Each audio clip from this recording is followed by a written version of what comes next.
मध्य प्रदेश में एक बार फिर मौसम का मिजाज बदल गया है, जिसके चलते प्रदेश के कई जिलों में तेज हवा के साथ जोरदार बारिश और ओलावृष्टि हुई।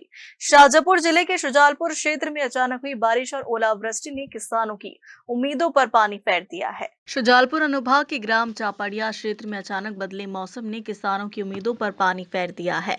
झमाझम बारिश, ओलावृष्टि और तेज आंधी तूफान ने रबी की फसलों को भारी नुकसान पहुंचाया। गेहूं, चना और प्याज की तैयार खड़ी फसलें इस प्राकृतिक आपदा की चपेट में आ गई है। खेतों में लहलहारी फसलें देखते ही देखते जमीन पर लेट गई, जिससे किसानों की साल भर की मेहनत खतरे में पड़ गई।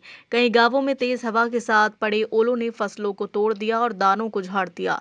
गेहूं और चने की फसल जो कटाई के लिए तैयार थी, वह खेतों में पसर गई है। इससे न केवल उत्पादन कम होने की आशंका है, बल्कि फसल की गुणवत्ता पर भी असर पड़ेगा। चना और प्याज की फसलों में भी नुकसान की खबरें सामने आ रही हैं, जिससे किसानों की चिंता और भी बढ़ गई है। किसानों का कहना है कि उन्होंने कड़ी मेहनत और बढ़ती लागत के बीच अपनी फसल तैयार की थी। बीज, खाद, सिंचाई और मजदूरी पर भारी खर्च किया गया, लेकिन मौसम के मान ने उनकी सारी उम्मीदों को झकझोर कर रख दिया। कई किसानों को अब नुकसान की भरपाई को लेकर गहरी चिंता सताने लगी है।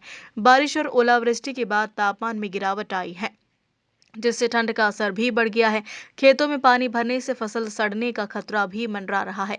यदि जल्द मौसम साफ नहीं हुआ तो नुकसान और बढ़ सकता है। अचानक आई इस प्राकृतिक आपदा ने किसानों की आर्थिक स्थिति पर बड़ा संकट खड़ा कर दिया।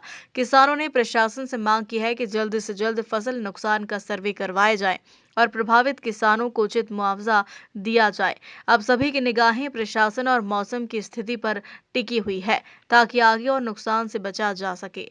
शुजालपुर से दीपक सक्सेना की रिपोर्ट।